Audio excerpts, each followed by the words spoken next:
Hello.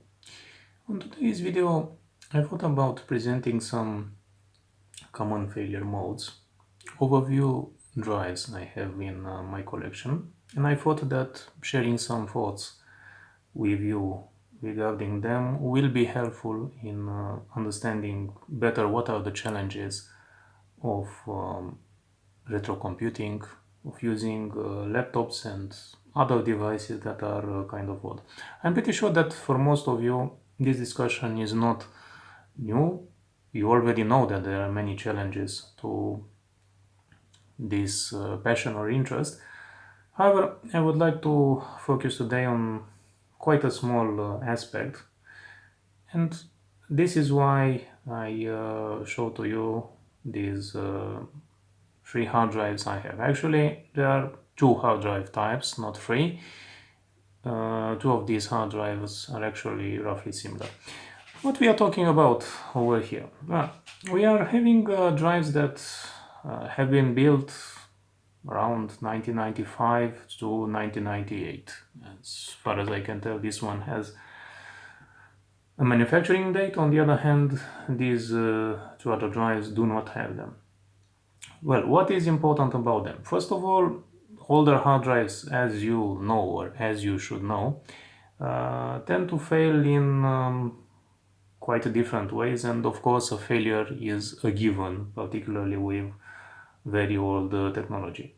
However, there are some interesting differences I would like to present, and this is why I will focus upon this very small hard drive lineup. Alright, so these two hard drives have actually been manufactured roughly on the same year. I cannot tell you precisely when this happened. As far as I can tell, there are no hints on the backside, or at least I'm not very well accustomed to them. But I assume that both of them have been manufactured roughly in 1995, 1996. At least the way in which they are built and all sorts of other details point to that time. Well, what happens with these two drives? Because I assume that you are mostly interested in them at first. Well, these drives are quite reliable in most ways, have been quite successful in providing many service years for Toshiba laptops, and I still think that they are quite good, even if they have major design flaw that I will be covering a bit later on. These hard drives do not have quite high capacity, or at least do not have quite high capacity compared with modern ones. But as far as I can tell, most laptops that were being built with these hard drives survived pretty well, and the hard drive was obviously one of the reasons for this situation. However, despite these aspects, there is an issue, and that issue points not to the magnetic surface itself of the platters, as you may expect, because having less ability to maintain the magnetic influence for quite a large amount of time is obviously difficult, particularly when we are talking about these units that have been kept not particularly in the best conditions. So you may consider the fact that, of course, the platter may lose its state of magnetization, and then your data would be lost. However, this is not what happens, and this is surprising because with magnetic storage technology, it's the most likely aspect you will encounter: failures in the magnetic, let's say, in the magnetic way of storing information, in the magnetization that is required to have the necessary data saving ability. Alright, so in this case, it's not about the platters and their magnetization, but then what could it be? Could it be the platter motor? Well, no, this is not the particular situation we are seeing. Not even the drive heads are to blame. In general, as far as I can tell, these drives have been quite reliable for, I think, more than 7 years. 7 years up to 10 years is not uncommon for these drives, which of course was a major achievement, considering that most hard drives were not able to withstand such a long service time back then because there were some manufacturing issues.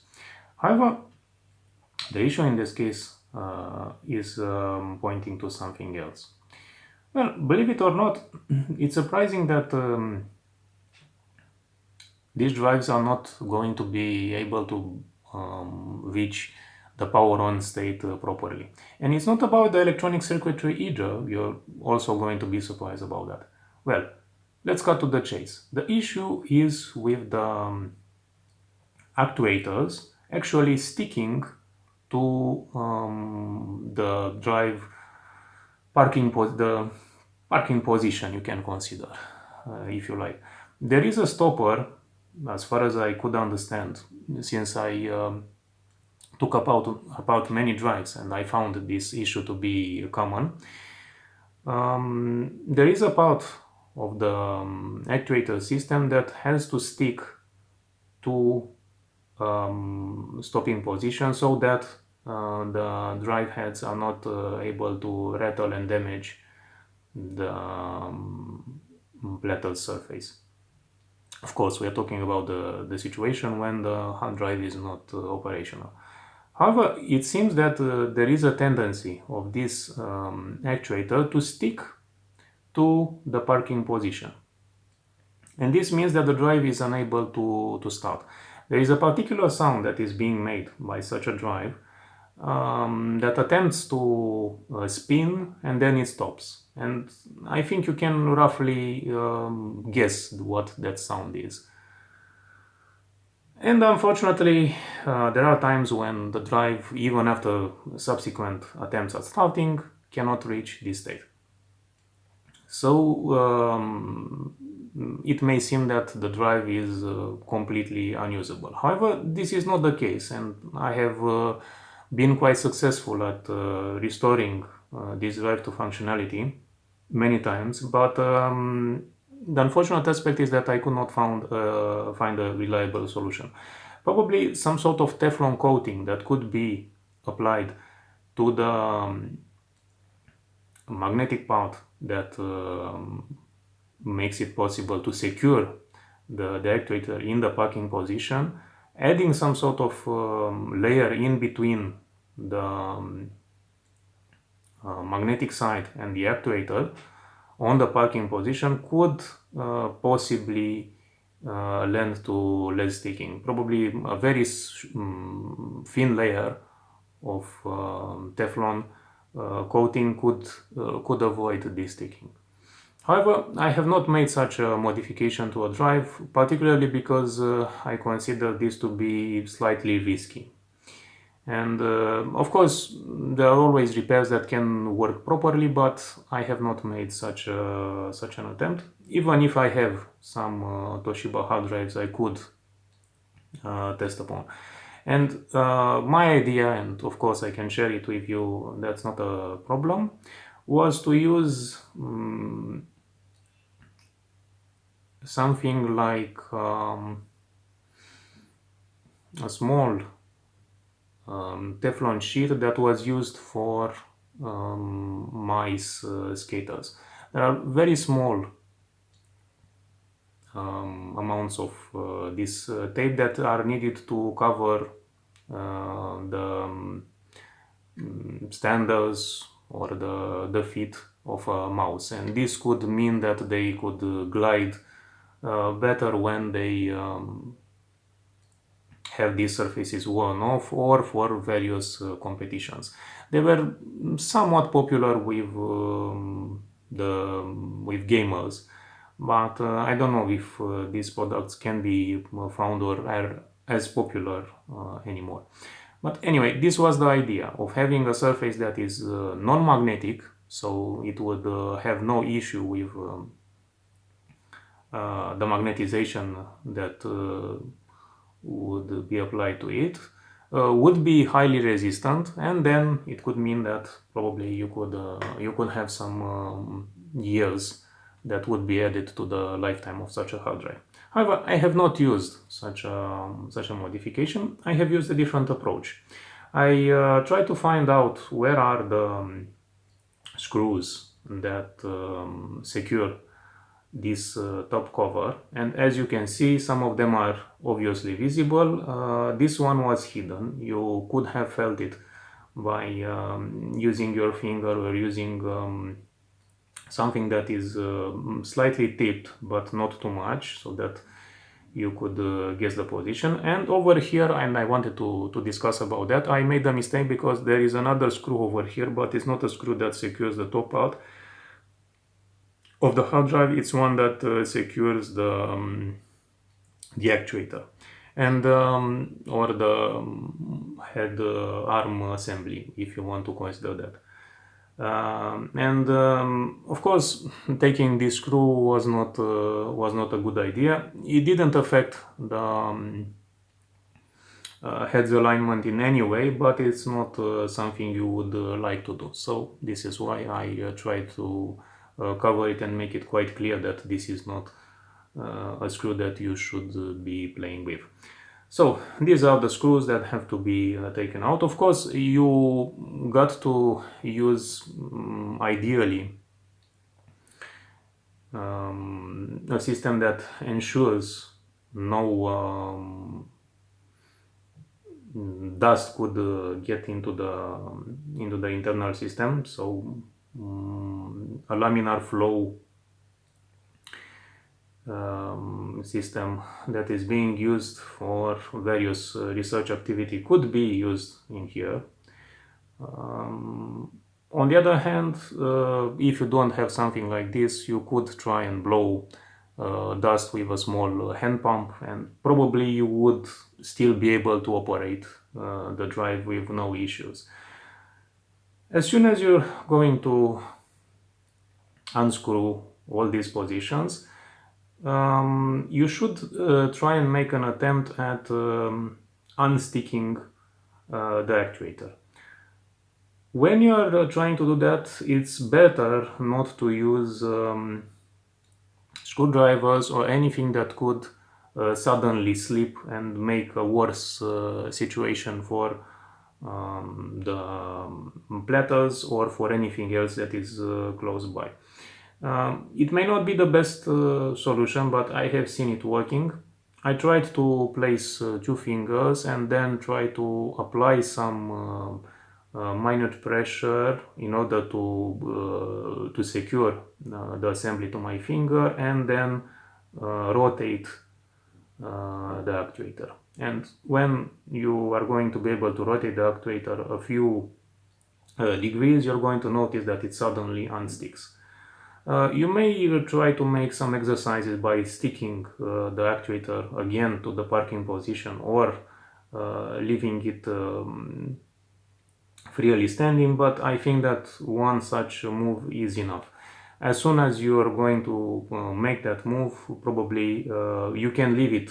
You can leave the actuator in the unsticked position.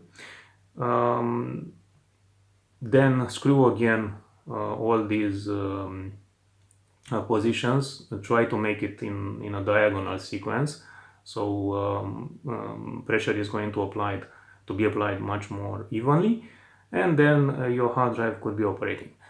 What I have noticed is that this sticking problem may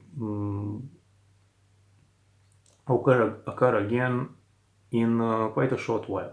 So you shouldn't have high hopes of being able to use such a drive for a long time, at least not without any sort of remedy being applied on the inside. So this is why I presented to you this solution as some sort of a temporary measure that could restore the functionality of the drive to extract data or do anything that is going to be necessary, or even assess the drive's magnetization reliability, because you can use disk surface scanning program like ScanDisk or Not on Disk Drive, and then you will probably find out if the surface of the disk merits any sort of additional intervention, or if it's already starting to show some bad clusters, and if they are quite a lot, probably to avoid any sort of data storage on it. Alright, so this is what I have noticed. What drives are being affected? Well, as far as I can tell, you can go as low as 500 megabytes, probably even lower than that. I don't know exactly this kind of drive series, how low in capacity can it get. And I think the maximum storage capacity is around 1.7 gigabytes or something like that. And all of these drives that are from this series seem to exhibit the same issue of the actuator actually sticking to the parking position, and this means that the drive is not functional. But as I said, simply finding out all the screw positions and then taking apart the drive carefully, unsticking the actuator is going to be enough. So these two positions are, as far as I can tell, this one is for the spindle assembly, and this one I don't remember exactly where it mounts, but as far as I can tell is not on the actuator. But if you are careful enough, you can do this again and again. Keep in mind that you're going to need a small Torx screwdriver. This is not the typical how should I say, Phillips screw head that you find in other situations, but you are already probably aware of the fact that these are special screws. So for these two drives, it's quite clear what is the failure mechanism, the typical common failure, and how you can mitigate it, at least to recover the data. So this is what happens. Other than that, I said they are good drives, especially the magnetic surface seems to be highly reliable. Unfortunately, this small design issue got us to the current situation. I'm not entirely sure what happened and how these drives were able to operate many decades ago, but as far as I can tell, there is something that happens with the surface of the actuator and the one of the stopper for the parking position that makes this sticking possible. I'm not quite confident that there is an issue of not having enough current moving the actuator head, because as far as I can tell, the drive still behaves roughly as you would expect it normally. So since there is not an issue of not having enough strength in the actuator to seek the drive, as far as I can tell, I'm still thinking about a mechanical issue with the surface, due to the surface of the parking position stopper. So these two drives have been covered.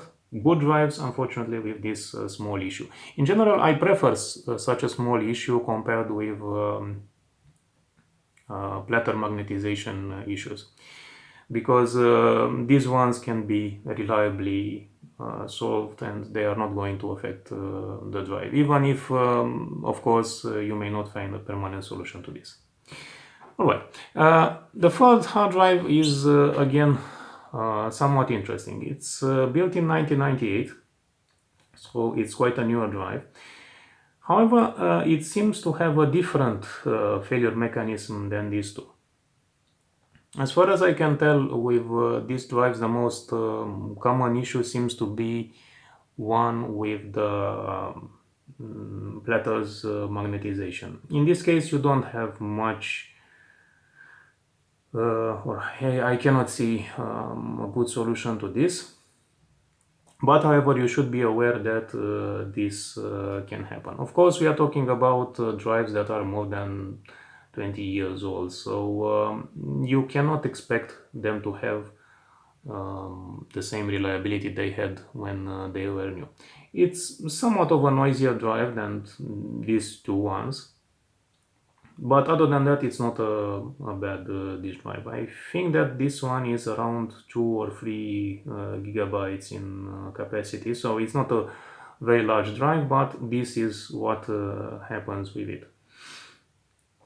And as far as I can tell, this is an issue that you're going to find if you are collecting enough components, spare parts, or you have more computers. You're going to find some particular hard drives as not having enough reliability, and this is going to be consistent. It doesn't matter if the laptop or the hard drive itself was stored in improper conditions. It matters that the drive itself tends to fail in a particular way, and you should be aware of that, because ultimately there are situations where such old hard drives may not be replaced with newer ones, and this means that you are not going to be able to restore the system to operation very easily. Of course, there are all sorts of mitigations that may work to some extent. However, it's kind of difficult to say which one is the best approach. So sometimes compact flash cards drives can be quite good. On the other hand, sometimes classical mechanical drive is much more easy to detect by the system and work. So there are different approaches to this problem. In general, hard drive remediations are quite few and far in between. I mean that they are not very reliable, and unfortunately you cannot do much about improving this situation, particularly if you don't have business or you don't have very good skills in making these repairs. So if you like, however, I wanted to present to you some challenges you may find. So this is the general situation we are in. I'm pretty sure that this is far from being an exhaustive discussion about older hard drive technology, and it wasn't my intention to have such an approach. However, I hope it's interesting in the sense that it shows what are some common failures that happen. I can tell that probably there is also a third one, but I have not seen it as frequently, when something goes wrong and the way in which the tracking mechanism works means that the drive is not detected or something happens on the board. These could be failure systems. The way in which a failure may occur, however, I have not seen it quite frequently. This kind of sticking issue may occur. Platter magnetization issues may happen, and I think this is the second most common failure mode, and there are others that probably happen differently based on the hard drive manufacturing technology. So I hope you enjoyed this video, and if you do, please subscribe to the channel, and I hope you will enjoy also future ones. Thank you very much.